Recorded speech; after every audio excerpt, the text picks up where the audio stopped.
there are so many of you here because it shows a couple of things. First and foremost, you care. And I think one of the things that we're feeling around is some people are feeling a little, well, maybe a lot frustrated.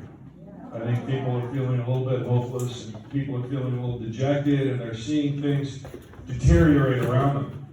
And I don't blame you. Because the folks that are making you feel that way, that's what they want. They want you to feel like you're out of control. They want you to feel uncertain about tomorrow. They want you to feel like the world doesn't, the ship doesn't have a rudder anymore. And the reason they want that is the exact same reason every authoritarian regime in the history of Western civilization has wanted its population to feel that way. Because it's a lot easier for a strong man to step in and take total control if everybody's just discombobulated and they don't know what the hell to do. It's just that simple.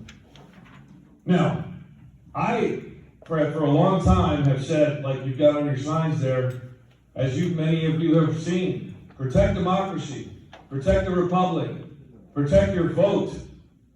Well, I can be honest with you. I think we're a little past that right now. And it's a terrible thing to say. I think we're at the point right now where we're no longer just protecting things. We've got to take our democracy back from those who have tried to kill it.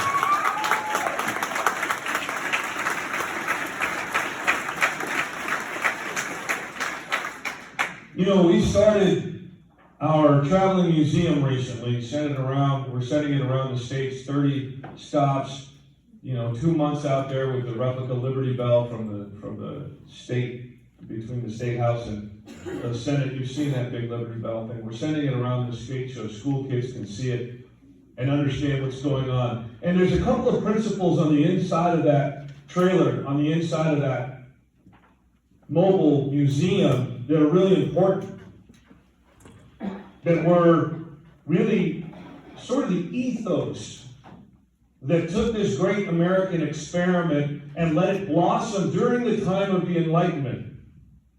And remember, we were founded during the Enlightenment by Enlightenment thinkers. And we held certain truths to be self-evident. That means we relied on evidence and logic and reason from the beginning. One of those principles was consent of the governed. How can you have consent of the governed, Mr. Trump, if you're telling us we no longer need elections? That's what I'd like to know. The founding principle is consent of the governed. The governed want to pick their own leaders.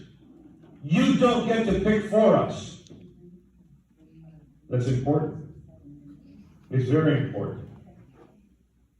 There's another principle there on the wall in that museum that has a really important meaning, and that is the rule of law. Because from the beginning of civilization until the inception of the American Republic, the way that new leaders would take hold of power was either by violence or inheritance. We don't play that game anymore.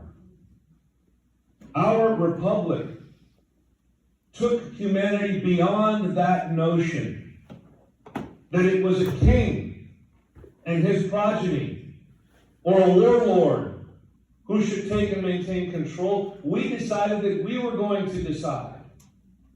And that's why we had an American Revolution against the king, because law was what would reign supreme, not the opinion of one person. And yet now we have lawlessness. People on my campaign get a little grumpy when I say that there are certain federal agents who are unidentified and masked, and they say, you can't call those guys thugs, it'll make some folks upset. Well, guess what I say to the folks that get upset by that? They're thugs. They're thugs. How would you feel if that was Barack Obama's secret police thugs? You see, it doesn't fit for both sides because only one side cares right now. we're the only ones that care about the rule of law. There are unaccountable men who are armed and are kidnapping American citizens off of the streets. They are outside of schools and at hospitals and grabbing folks who are going to their lawful court hearings because they're the ones who are doing it the right way. We've heard that before, right? Well, it's okay if they do it the right way. Bullshit. When you're sending your thumbs out. And so I could go on and on and on about what's happening, the illegality of the tariffs that are causing all kinds of economic distress. The bizarre notion that the controlling interest in United States Steel private company is now the United States of America, and that Intel and several other major corporations now have an enormous amount of their stock that has been purchased by the United States government. I didn't know that they did that in capitalist market societies. I thought the government was supposed to stay out of private business. But apparently, not even conservative, right-leaning principles matter anymore. Because if they did, we certainly wouldn't have the type of governance that we have right now.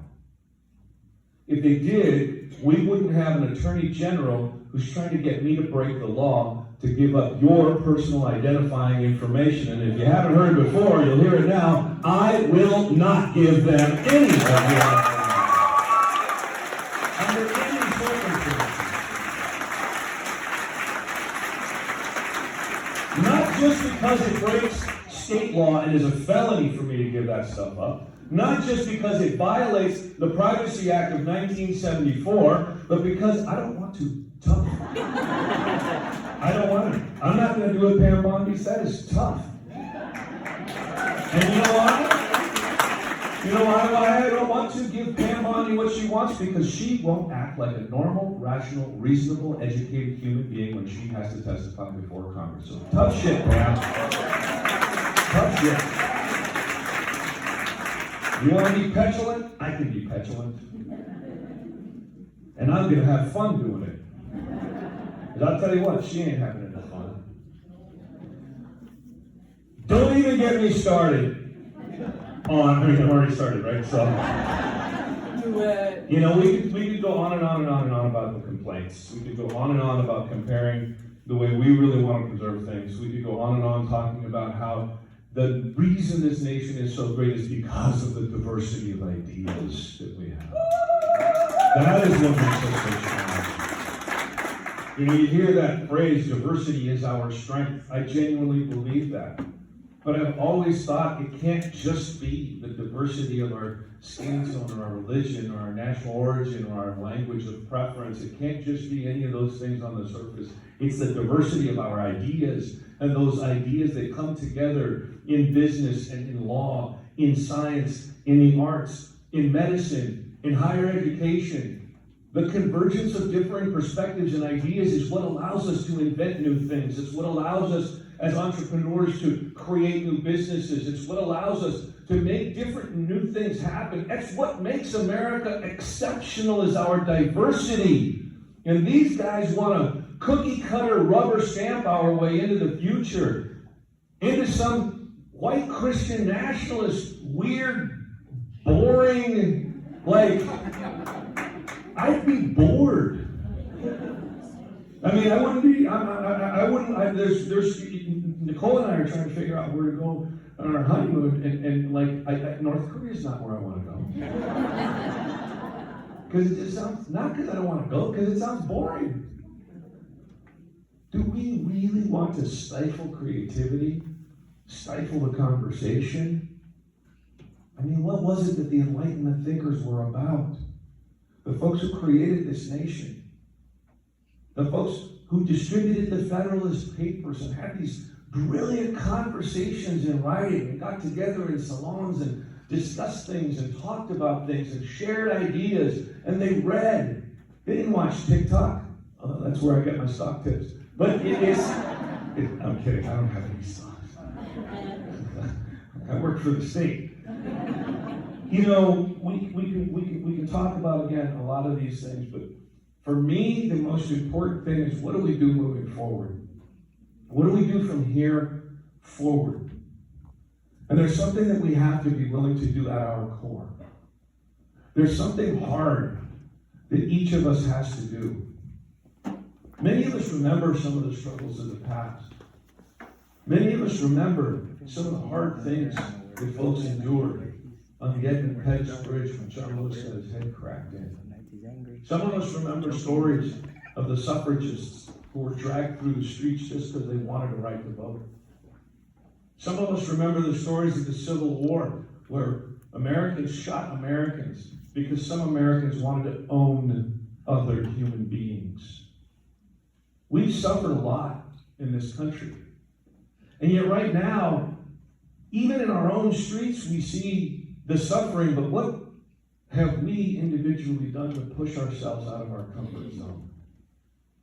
You know, I said not too long ago in an interview that I had with The Atlantic, that if you're not really working hard right now to make a change, then I'm very jealous of your privilege, because you're okay.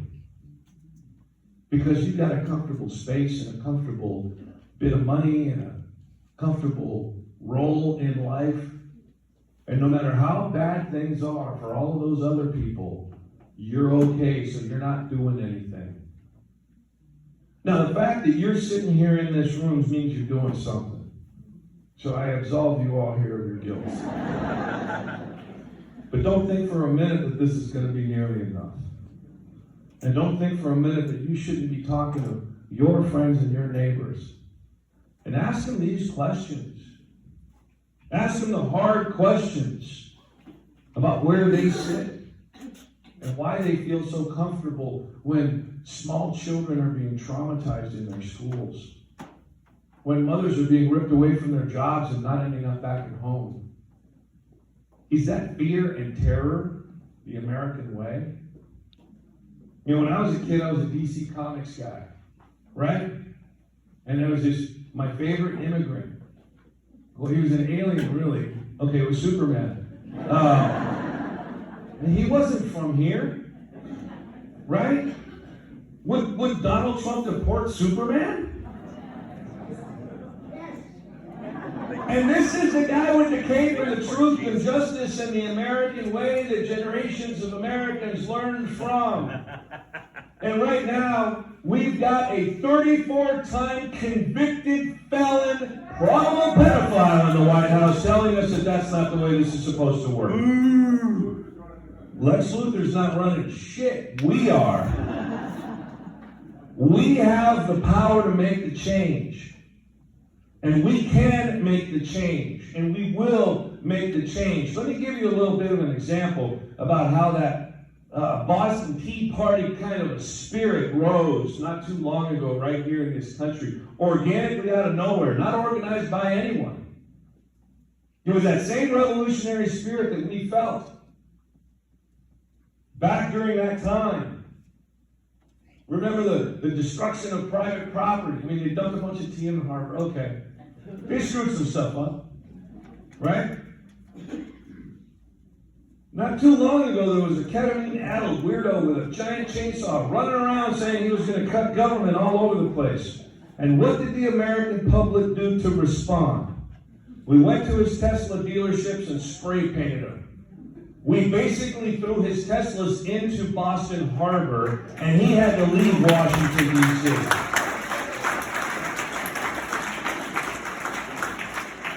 Now, am I advocating for the destruction of private property? Not really. At least I'm not going to say it out loud. But the analogy is real. And the question that we have to ask ourselves is this. Are we going to be the ones who protect our neighbors from those masked, unaccountable, armed men who would kidnap those very neighbors? Are we going to be the ones who are out there marching, not on a weekend, when it's comfortable, not over at the state capitol, where we're not stopping any traffic, but in places where we will have to be uncomfortable. Is that what we're willing to do? What's it gonna take? What's it gonna take for us to stand up as a people? Well, I know what it's gonna take for me to stand up as the Secretary of State. It's gonna take the kind of strength that I get from rooms like this. When I walk in, and I can feel that support that you all are giving me. Because I'm going to continue to stand up to these folks. I'm going to continue to fight that very public fight. And I'm going to continue to make absolutely sure that we don't just protect your vote, but that we open up more access to more voters so the real voice of America can be heard.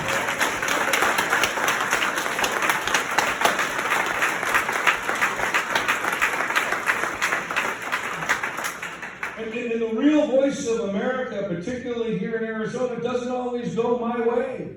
And that's all right. You all remember November of 2020. I didn't win my re-election as the Maricopa County Recorder. Probably the best thing that could have happened to me, thank you, Stephen Richard. Because I would not be the Secretary of State had I won that election. I mean, don't clap for my loss, for God's sakes. It's just, it is what it is. But you didn't hear me complain about it.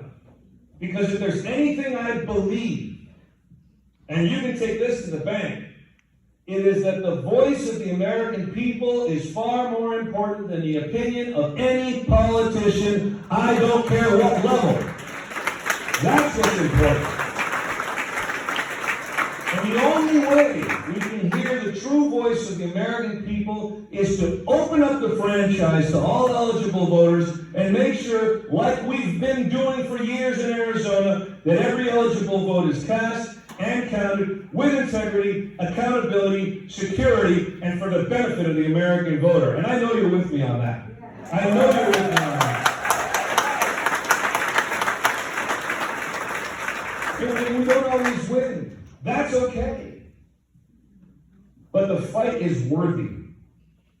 The fight is worthy because it is respectful. And it is something that we endeavor to do. Thomas Jefferson decided to get involved for part of his life, but not his whole life. He wasn't an all-in for good politician.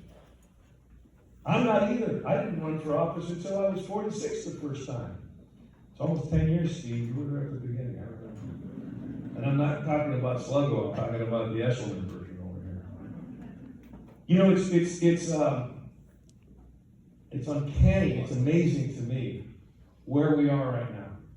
And the gratitude that I have for the support that I've received from you all is amazing. But I want you to know something that I'm very, very clear on. The support that you're giving me isn't just me. It's my staff. It's my team. It's the folks who are out there standing behind me, standing with me every single day, innovating, making positive differences. Sometimes little tweaks behind the scenes that have huge, unforeseen down-the-road benefits. We've been doing that for a long time, both at the county recorder's office and now at the Secretary of State's office. One of the things we've done recently is introduce the Voters First Act. You can go to ArizonaVotersFirst.com to learn more about it. It's a 10-step bit of legislation that purports to do some things that folks just want. I'll give you an example. I think it's high time we bring back the permanent early vote list. Do you? Yeah. That's easy. And my friends on the other side of the aisle, oh, well, not my friends, but those guys, they'll say, we want to make sure that our voter lists are accurate and that they're maintained well. Cool, because so do I. And using the ERIC system that they don't like, last month, I referred 28 cases to the Department of Law for prosecution because the Attorney General's got a job to do. And yeah, it took us a little time to investigate them all, but we got them in there. 25 of those cases were folks who voted outside of Arizona and then later voted in Arizona. We would never have found out but for the ERIC system. So Were you they tell me. Republicans? Were they Republicans? I don't know what the parties are and I don't care. If you're cheating, we're going to catch you one way or another. This is important when we look at these sorts of things, right? We've got to extol the virtues of the systems that we have. And I know there's a bunch of you in here who probably have done poll work, you've probably registered voters, you've probably been the active folks who are out there working the day-to-day work of our democracy. Don't stop. Don't slow down. Redouble your efforts. Contact the county recorder's office, the county election department. Get that training that's necessary for you to be able to do those jobs better. Get on out there and go to the post offices or the grocery stores. Get out in front of the public libraries. Register voters. Engage folks in this activity. This is what democracy looks like. It looks like you. It looks like what you see when you look in the mirror. You are America. You are the heart and soul of this place. It is an America that is by and for and with the people. It's we the people, not those few folks over in Washington, D.C. who want to protect Donald Trump and his billionaire cronies from prosecution. It's you. And the things that you can do are important. It's you all online. Hello, by the way. I usually say hello. And I want you to understand this. And I'll take it back to the beginning. If you're feeling frustrated and you're feeling hopeless and you're feeling like things are uncertain, you need to reach down and grab a hold, and you need to be the one to stand up and go do something about it. Because there is no knight in shining armor. That's you. There's no one who's going to come save you. That belongs to you. You're the adult in the room. You know what it's like to be a parent, to have to get up with a sick kid and go to work later. You know what it's like to meet those obligations that you met because your priority was getting the job done for your family, making sure you supported the folks around you that you love, getting into your communities and helping your neighbors when they needed it. You did that all your lives. Why would you stop now? Why would you stop when your fellow countrymen and women, when your nation needs you the most? This is the time. And unfortunately, it happens over and over and over again. Why? I don't know. Maybe we get comfortable. Maybe we get stuck in our day-to-day lives. Maybe we forget what is important to fight for. But if you're not making this fight a priority, I don't know why you're sitting here. But the fact that you are tells me that you have made it a priority. Can we make sure she gets a cup of water or something back there, please? This is the time, and it is your time. And we need your help. We need every single one of you to do everything that you can and become uncomfortable. Now, I'm gonna stop here and I'm gonna answer a couple of questions for y'all. And I want you to think about it as I wrap up here. But I also want you to know this. I cannot do this alone. The movement that this campaign represents isn't just about electing one person. It's about reflecting back into the community what our communities deserve, and that's you. It's about showing the rest of the world, the rest of the state, that we do have support, that we do have folks backing us up. And the principles that I'm fighting for, the consent of the governed, rule of law, due process, basic decency and fairness. These are the things that the folks who are supporting us in this movement support. This is what you support. And through this campaign, we are going to be successful. Through this campaign, we are going to put down these ridiculous challenges to our democracy. The notion that the federal government should take over elections. The idea that masked thugs should be out on the street scooping up Americans. The ridiculousness of defending pedophiles with the Department of Justice, who isn't even investigating what they need to, and releasing the names of victims. This is a bizarro, upside-down world that we're in right now. But your help on this campaign shows the support for exactly the opposite. that we love the rule of law, that we understand consent to the governed, that we are going to protect and defend not just your personal information, but the identities of folks who've been victimized. We do that in my office through the address confidentiality program. This isn't just about elections. It's about all the things we've worked on, we'll continue to work on. And so, as Steve, the other Steve, Slagaki, is standing there with his envelope, we're going to be taking donations, folks. I can't help that this is the way it works. And I want you to be uncomfortable. The max donation is $5,500, so knock your socks off if you want to get there. The website is electfontes.com. We certainly have, I think is the website on the envelope? Yeah? Okay. So, that's the pitch. That's the only ask that I'm going to make. All of the rest is up to you. You know what you've got time for. You know what you got the guts for. You know where your resources are. I can ask for the folks that are part of the campaign proper in that movement across the state. You can be a part of that. But what else are you going to do? What else are you going to do personally? Every single one of you can do something to get engaged and get involved.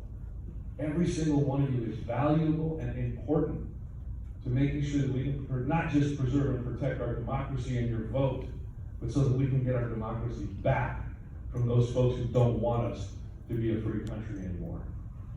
And before I go to questions, I'm going to ask this one question. Will you help me stay Arizona's 21st Secretary of State? Thank you very much.